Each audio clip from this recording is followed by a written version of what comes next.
I'll never forget the moment I realized my children were waiting for me to die. It wasn't because of something they said.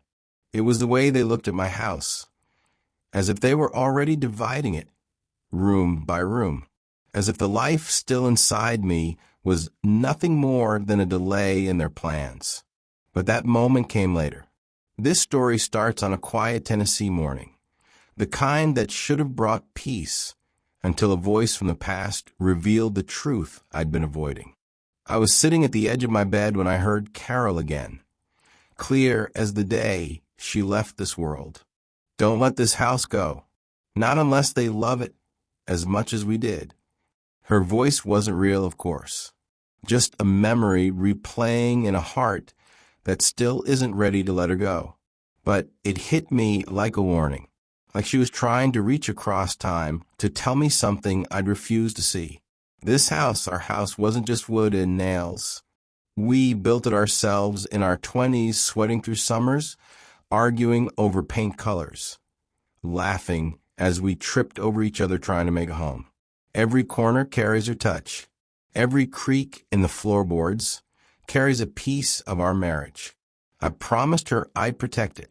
Back then, I thought protecting it meant mowing the lawn and fixing what broke.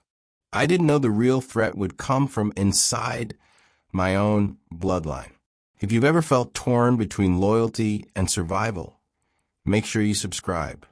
What I'm about to tell you isn't easy for me, but it might help someone who feels the same chill I felt in my bones. Curtis and Emery weren't always distant.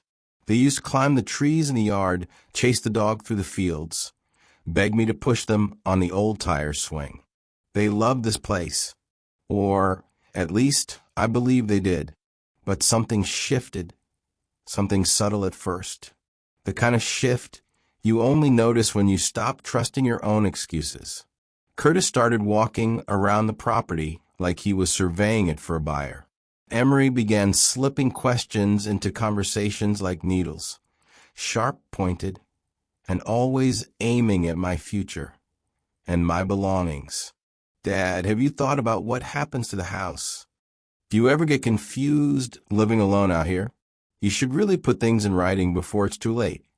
Too late for what? Every question carried a shadow behind it, and that shadow grew longer every time they visited. What I didn't know then, but would discover soon, was that my children weren't planning for my future. They were planning for my absence. And the first real sign, the one that should have woken me up, immediately happened on a rainy evening when Curtis asked a question no child should ask their father while he's still breathing. A question that would lead to the darkest betrayal I've ever faced. But I'll get to that, because that moment was only the beginning. The first crack in a wall, I believed, was unbreakable. The first hint that love can sour into something colder, hungrier, and far more dangerous. Something was wrong with my children, and deep down I think I already knew it. The first signs came quietly, so quietly that if I hadn't been paying attention, they might have floated past like dust in a sunbeam. It started with Curtis. He'd been stopping by more often, always with that half smile that never quite reached his eyes. At first, I thought he missed me. A father wants to believe that.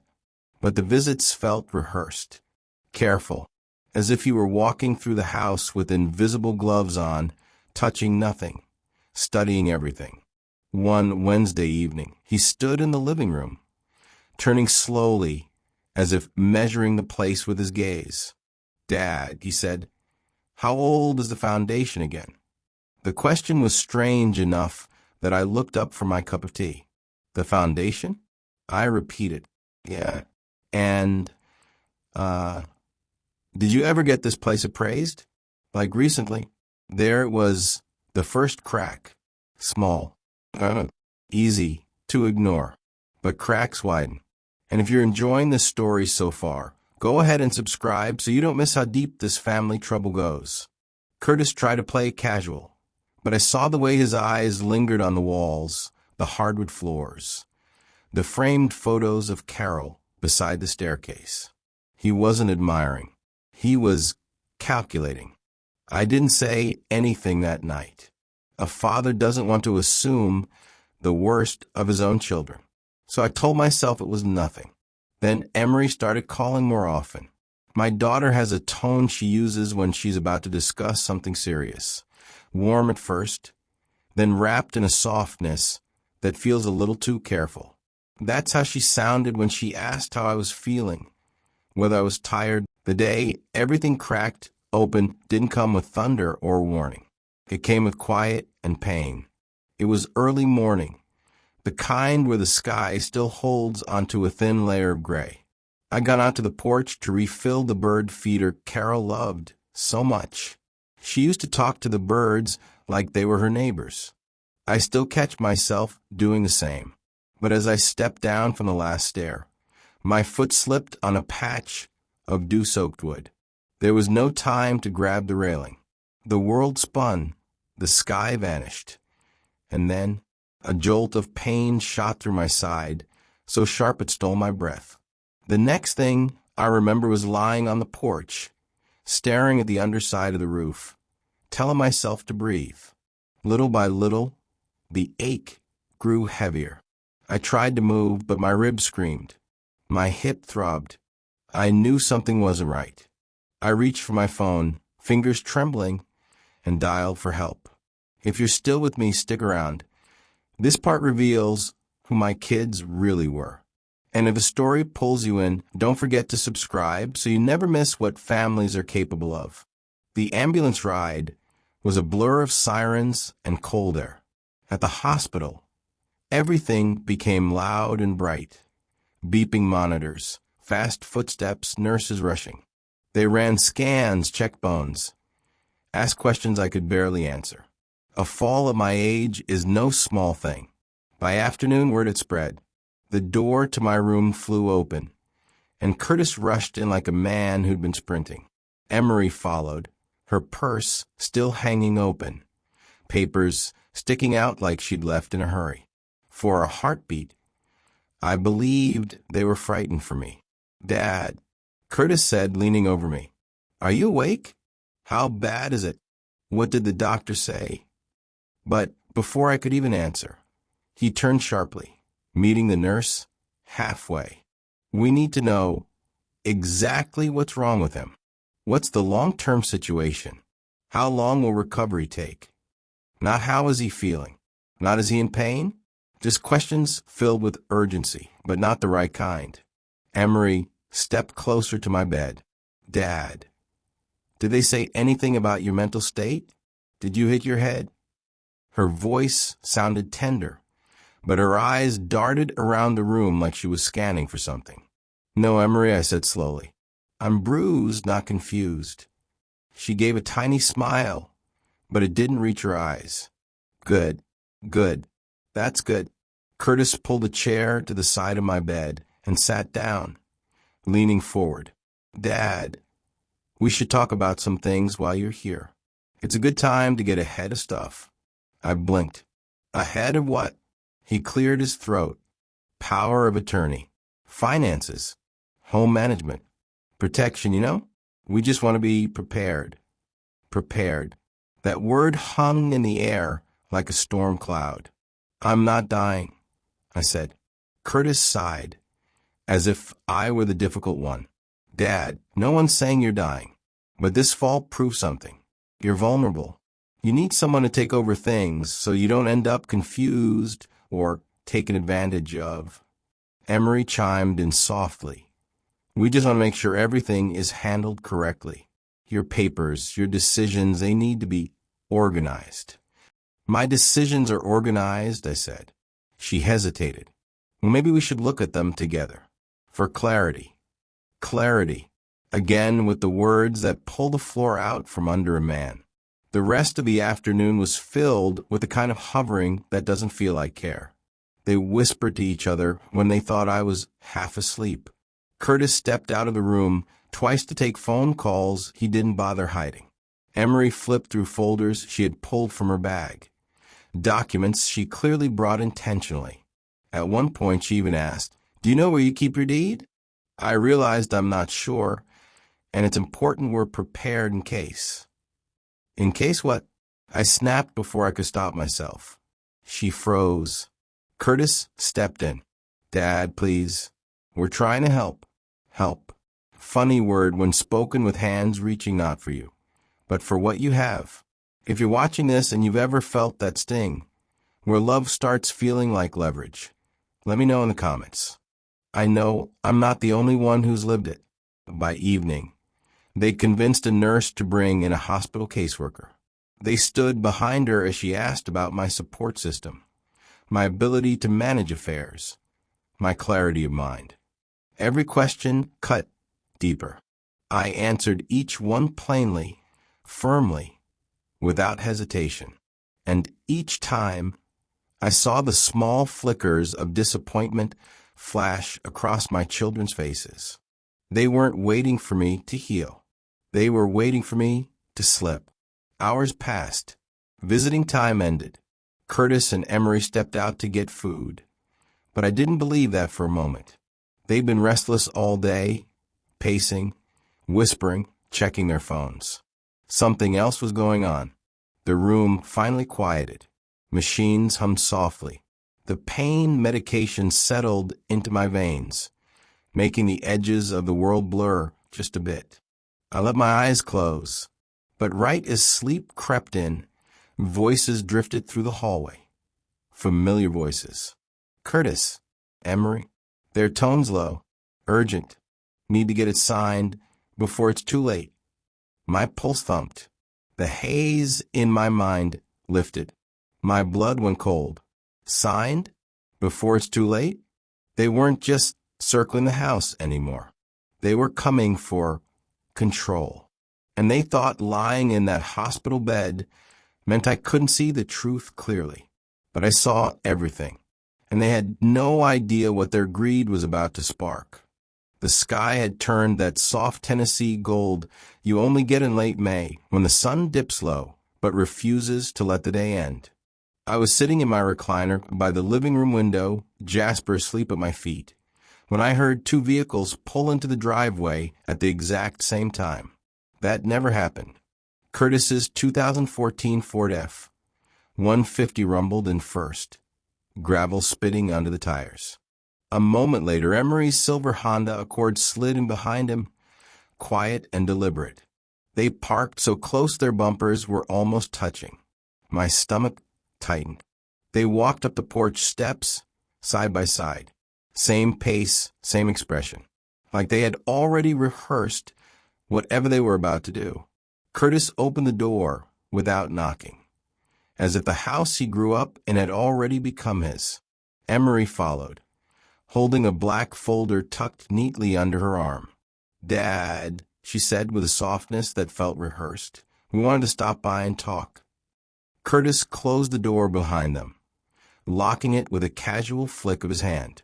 Yeah, figured we should handle this sooner rather than later. The air shifted. Handle what? I asked. Emery stepped forward and set the folder on the coffee table. Her voice dropped into a tone she probably used in conference rooms. Calm, smooth, persuasive. We brought something for you to look over. Just make things easier moving forward. Easier for who? I asked quietly. She pretended not to hear me. Your fall scared us, Dad. We just want everything to be organized, in case something else happens. Curtis nodded hard. Yeah, we're trying to help you. If you've ever been pushed into a corner by people you love, let me know in the comments. Sometimes the deepest cuts come from the ones who call you family. I opened the folder. The first page wasn't a will, and it definitely wasn't something meant for later. It was a quitclaim deed transferring full ownership of my house and land to Curtis and Emery, effective immediately. I looked back at them. You expect me to sign this now? Curtis stepped closer, tension twitching in his jaw. Why not? You don't need all this space. Let us take some weight off your shoulders. This isn't taking weight off, I said. This is taking everything. Emery sat on the arm of the couch, hands folded in her lap like a patient therapist. Dad, don't make this harder than it needs to be. If you sign today, we can handle the property, the bills, the decisions, all of it. While I'm still alive? I asked. She inhaled slowly. It's practical. I pushed the folder away. No. Curtis's tone snapped like a branch. Dad, just sign it. Right now. We drove all the way here. Don't start acting stubborn. Stubborn. Funny how children forget who taught them strength in the first place. I closed the folder and folded my hands over it. I'll let my lawyer look at it. The room fell silent. Curtis froze mid-breath. Emery blinked once, her composure cracking around the edges. They weren't expecting resistance, and they definitely weren't expecting a lawyer. Their faces said all. Their plan had just hit a wall. After that afternoon, silence settled over my life like an unexpected frost in early summer. Sharp, biting, unnatural. The kind of quiet that doesn't just fill a room, it follows you. It had been Thursday, May 26, 2022, when they brought those papers. By the following Monday, the entire temperature of my relationship with my children had changed. They didn't call to ask how my ribs were healing. They didn't drop by with groceries or company. They didn't check on Jasper, even though they used to adore him as kids. The shift was so sudden it felt almost rehearsed. If you're watching this and you've ever felt a loved one pull back the moment you refuse to be used, tell me in the comments. Some of you know this kind of silence too well. Around the second week of June, Curtis started showing up again, but not to see me. His truck would rumble down the driveway mid-morning. He wouldn't knock. He wouldn't call out. He'd just walk the property. He'd circle the barn, slow and thoughtful, dragging his boots in the dirt like he was measuring something only he could see. Sometimes he'd stand at the southern fence line, hands on his hips, staring at the trees as if planning where something new might go. A shed? A cabin? A rental unit? Once on June 9th, I watched him from the kitchen window as he crouched near the old oak tree where Carol and I carved our initials decades ago. He took pictures. Several. Angles, distances, wide shots. Not from memories. Photographs like that had a purpose. He didn't look toward the house. Not once. He just got back into his truck and left. I didn't know it at the time, but that moment would become a turning point in how I saw my own son. Not as someone who loved what we built, but someone scouting a prize he thought he was owed. Emery, on the other hand, didn't bother with visits. She called, but only to leave voicemails. Perfectly measured voicemails. Dad, just checking in. Call me back when you're ready to talk about the documents. Another day. Dad, we really need to have this conversation. Please don't delay. And then on June 14th, a final one that chilled me. Dad, things are easier when everyone cooperates. I'm trying to help you. Let's resolve this sooner rather than later. Not a word about my health. Not a word about Jasper. Not a word about wanting to see me. Just the documents. Just the house. If you've ever had someone talk to you like you're an obstacle instead of a parent, you understand the sting. And if you relate, hit the subscribe button so you don't miss the next part. This story gets darker. The birthday that broke the illusion. My 73rd birthday came on June 20th, 2022. It should have been a day of calls, laughter. Maybe a dinner out of the diner on State Street where I always order the same plate. It should have been a day my children texted at the very least. But the phone stayed still. No call from Emery. No text from Curtis. Not even a lazy HBD. The only sound in the house was the quiet hum of the ceiling fan and Jasper shifting in his sleep. I sat alone at the kitchen table with one slice of leftover apple pie, staring at the candle I lit for myself. And for the first time since Carol died, I felt the house, our house, hold its breath with me. Loneliness is one thing. Abandonment by your own children, that's a wound you don't forget. But in the quiet ache of that day, Something else formed in me too. Clarity. What I refused to see before now stood crystal clear. My children didn't pull back because I was unwell. They pulled back because I didn't sign. I wasn't a father to them in that moment. I was an obstacle. And once you realize the truth, you can't unsee it. 2 days after my birthday, June 22nd, something strange happened. Curtis came by early in the morning. I heard his truck around 7:40 a.m. But unlike the other times, he didn't walk around the property. He didn't take pictures. He didn't go near the barn. He didn't linger at the fence line. He only stood at the edge of the porch, hands buried deep in his pockets, staring up at the clouds gathering over the mountains. A storm was coming, a real one. Thunderheads were rolling in from the west, heavy and dark. He stood there for maybe a minute. Then he turned, got back in his truck, and drove away. No knock, no words, no explanation. Just gone. And from that day on, he stopped coming entirely. Even as the storm pushed through the mountains that afternoon, wind howling through the trees, the rain had started before dawn, a slow tapping at first, then the kind of steady mountain downpour that seeps into your bones, whether you're outside or not. I had spent most of the morning pacing the living room, listening to the roof complain under the weight of the storm. Every creak reminded me of Carol. She used to say the house had moods. That day it sounded restless. By midday I remembered her old quilt, the blue one with the feather stitching. I hadn't seen it since last winter, and something in me wanted it close, as if cloth could cushion what the past few weeks had done to my heart. So I climbed up to the attic, holding the banister the way a man my age learns to, steady and slow. The attic smelled of old pine and dust, a scent that never changes no matter how many years pass.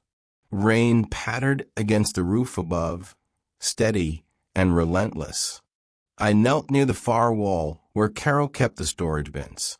I was sure the quilt would be in the cedar trunk. It wasn't. Instead, while shifting a box of old tax records, my hand brushed something thin wedged behind it.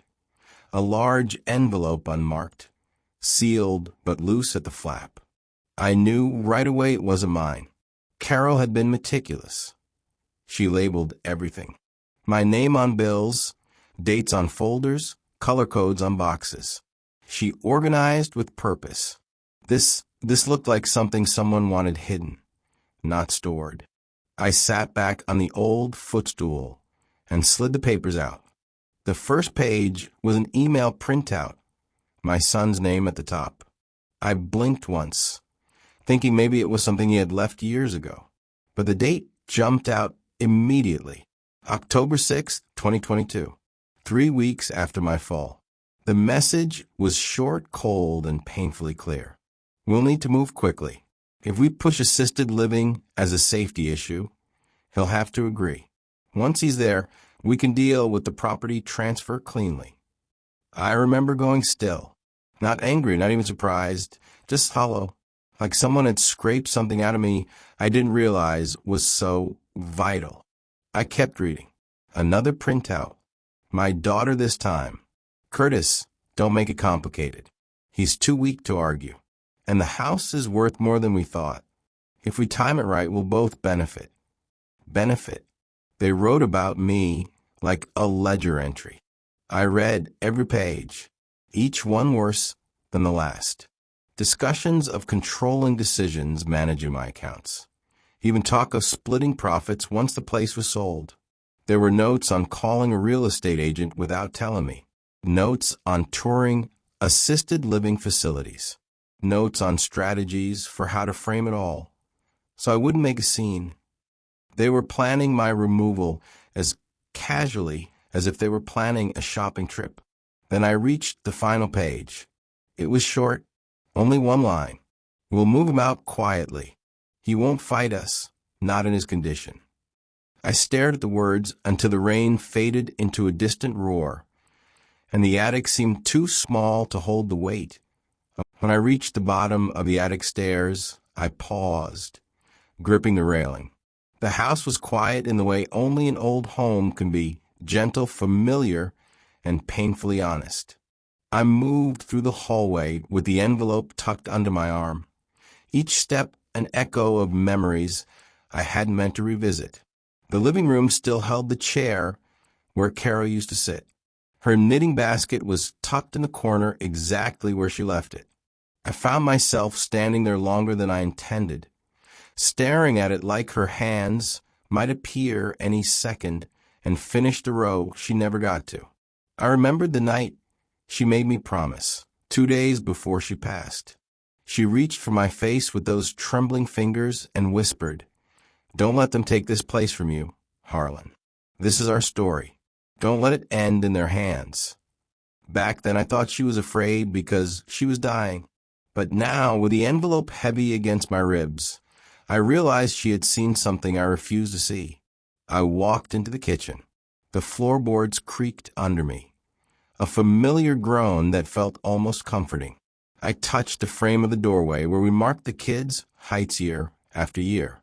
Curtis at 9, always stretching his neck. Emery at 12, impatiently standing on tiptoe until we made her redo it properly. Those pencil marks had outlived Carol. They had outlived the children's love. Greed has a way of revealing what was always underneath. I just hadn't wanted to look. I sat at the dining table and spread the emails in front of me. The words didn't hurt, less the second time through. They hurt differently, sharper now, cleaner, like a blade pressed deliberately instead of struck by surprise. They didn't want me. They wanted the home, the land, the money. Everything I worked to give them was the same thing they were willing to betray me to take. I felt something shift in me then, not anger, not sorrow. Something quieter. A burn that didn't flare, it simmered. A slow, steady heat that filled the hollow place with a shock had lived only hours earlier. I gathered the papers and walked down the hallway to my bedroom. The rain outside softened, a low hum on the rooftop. I opened my nightstand drawer, cleared out the loose receipts and old pens, and placed the envelope inside. I locked it, not out of fear, but because what I was planning required patience and clarity. I stood there a moment, the key warm in my palm. The house felt different now, less like a home, more like a battleground I didn't choose, but would not surrender. Carol had trusted me with this place. I would honor that, even if it meant standing alone. I looked toward the window. The storm clouds had thinned, letting in faint evening light that stretched across the floorboards.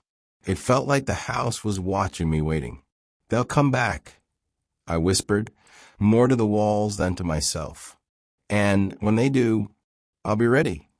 The house was quiet that night, May 28th, 2022, and the storm from a few days prior had left the mountains washed clean, green glistening under the moonlight. I walked through the living room slowly, Jasper trailing behind, paws soft on the hardwood floor. Every shadow, every corner, reminded me of Carol, of laughter, of arguments that ended in apologies, of Christmas mornings that smelled like pine and cinnamon. I stopped by the window, looking out at the barn where Curtis had once measured the boards, the fence where Emery had traced lines in the dirt. They had no idea the weight of what they were trying to claim, no understanding of the love and sweat and years embedded in every inch of this land. Greed is a cruel lens. It blinds the heart. I had learned that now in the starkest way possible. My children didn't see me. They saw opportunity. They didn't see our history. They saw profit. And in that realization, I found clarity. Carol's words echoed in my mind, gentle but insistent. "Don't let this house go. Not unless they love it as much as we did."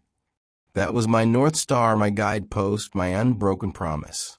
She had trusted me with a legacy, and I would honor it.